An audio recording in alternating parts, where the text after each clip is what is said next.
Bienvenue à la Rwanda Week 2011. C'est la première édition de ce forum de la diaspora. Les forums de ce genre existent à travers l'Europe, ce n'est pas une première, mais notre objectif était d'aller au-delà de la simple réflexion. Nous remarquons quand même que les migrants, c'est-à-dire toutes ces personnes qui ont choisi volontairement ou involontairement de venir ici en Europe pour des raisons économiques ou politiques, nous constituons de plus en plus une force économique.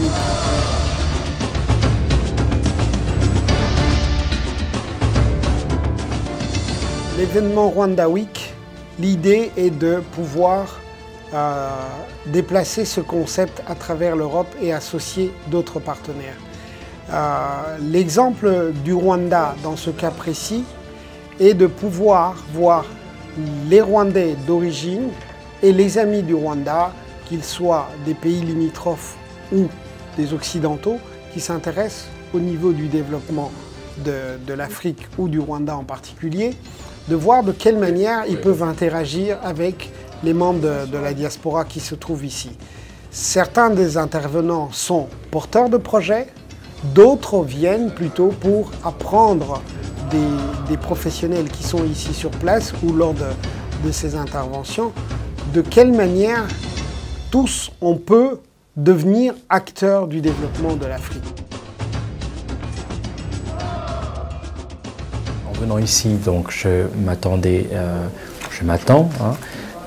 à rencontrer d'autres personnes qui ont des projets sur le Rwanda, des potentiels investisseurs, mais plus encore, c'est d'apprendre des expériences des autres qui ont déjà commencé à faire quelque chose là-bas et de ne pas pouvoir faire les mêmes erreurs ou répéter les mêmes erreurs.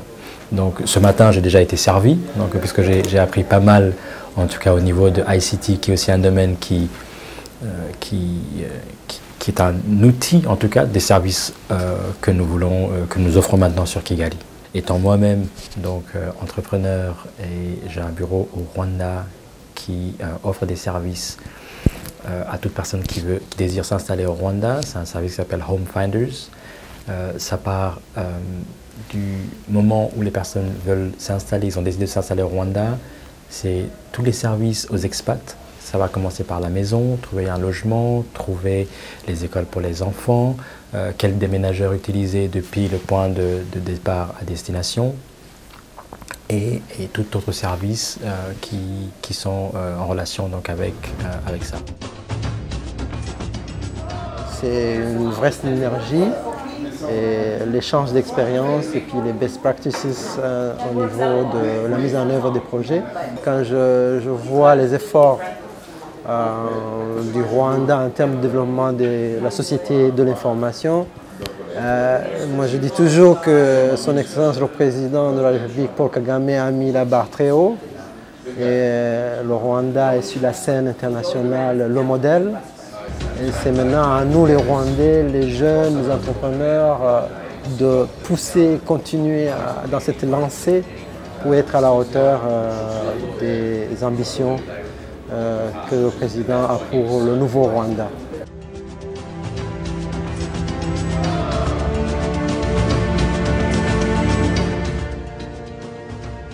Des séances comme ça devraient être formalisées pour qu'il y ait des impacts sérieux et qu'on ait un suivi de tous les projets. Il y a des projets qui sont dans le secteur de l'éducation, et dans le secteur de e-health, mais comment un entrepreneur peut, à partir de cette plateforme, continuer et arriver à mettre en œuvre son projet. Ça serait très intéressant de voir la suite et le suivi. La Rwanda Week n'est qu'une étape. Il y aura des ateliers qui vont continuer tout le long de l'année. Durant ces ateliers-là, il y aura toujours la possibilité de travailler et de pouvoir interagir avec d'autres membres de la diaspora africaine qui se trouvent ici. Chers amis, on va reprendre les travaux. Désolé de vous interrompre. J'ai pas entendu qu'il y avait un centre vraiment au Rwanda. Et c'est pour ça que ce projet me tient à cœur de faire ça au Rwanda, parce que c'est clair que les enfants de pays, il y en a, vraiment réellement pratique. Pourtant, ils ont des choses à dire, justement, à travers les adolescentes, justement, de SOS Village d'enfants. J'avais une petite question. Oui. Je suis satisfaite. Je suis ici pour mettre en valeur notre pays et surtout mon projet.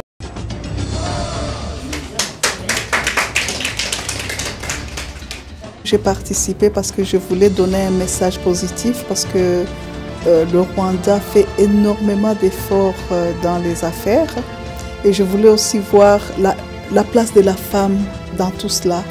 Parce qu'aujourd'hui, dans le Doing Business en 2010, on a présenté le Rwanda comme le Doing Business a été publié par la Banque mondiale et on a présenté le Rwanda au premier rang mondial des pays réformateurs. Et le Rwanda est passé de la 143e place à la 67e place. C'est énorme. Mais on constate aujourd'hui au Rwanda qu'il y a des femmes dans le commerce, mais elles ne sont pas vraiment très connues au niveau de commerce, des grands business. On est capable d'aller plus loin, qu'on ne reste pas seulement dans les secteurs tout à fait, dans les secteurs de bas niveau, mais on peut aussi apporter beaucoup dans les secteurs financiers, dans les secteurs de l'ICT et dans tous les autres domaines de la vie économique. Et c'est ce que j'ai voulu faire comprendre aux autres femmes, qu'on peut commencer déjà à penser grand pour arriver à des échelles plus importantes. Il faut une participation active des femmes dans l'économie du pays. Les diasporas africaines en général, on s'est rendu compte que nous ne sommes plus uniquement ces réfugiés politiques ou ces réfugiés économiques qui viennent uniquement gréver la société occidentale. Nous avons beaucoup d'opérateurs économiques, beaucoup d'acteurs qui de plus en plus investissent dans les pays. Mais dans ce dont on a parlé, tout ce qui est transfert de fonds de l'Europe vers l'Afrique, il y a un manque. En fait, l'Afrique noire est la seule niche qui n'a pas une banque à l'instar de Wafa Bank, par exemple. Wafa Bank, qui est une banque marocaine, est installée ici, au cœur de la communauté marocaine. Parce qu'ils ont compris qu'il y a des plateformes ou une institution qui pourrait soutenir et plutôt se consacrer à cette niche, c'est-à-dire les diasporas africaines, voir de quelle manière, à l'instar des diasporas chinoises, vietnamiennes, libanaises et autres, pouvoir créer des structures qui puissent nous aider à transférer les revenus que nous souhaitons transférer vers nos pays d'origine, qu'on ait des facilités, qu'on ait des avantages à pouvoir passer via des opérateurs qui sont dédiés à cette niche africaine. Ce manque aussi souffre d'un problème culturel. Les Africains, on a une certaine méfiance par rapport à tout ce qui touche à l'argent. On fait plus confiance aux étrangers parce que nous ne nous faisons pas encore assez confiance en nous.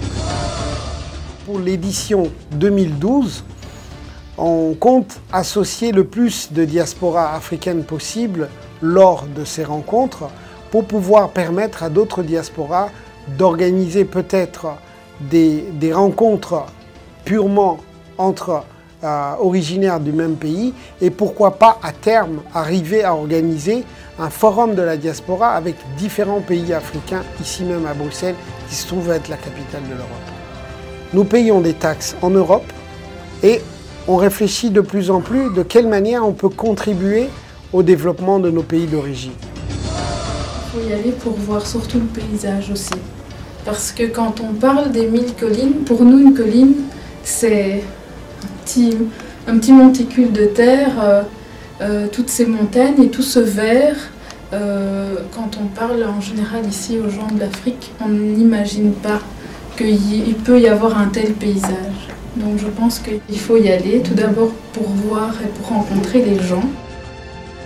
On n'entend plus parler de cette différence entre les gens. Donc quand vous arrivez là-bas, vous avez un peuple rwandais et c'est tout. Venez nous rejoindre lors des prochaines rencontres. La Rwanda Week n'est qu'une étape.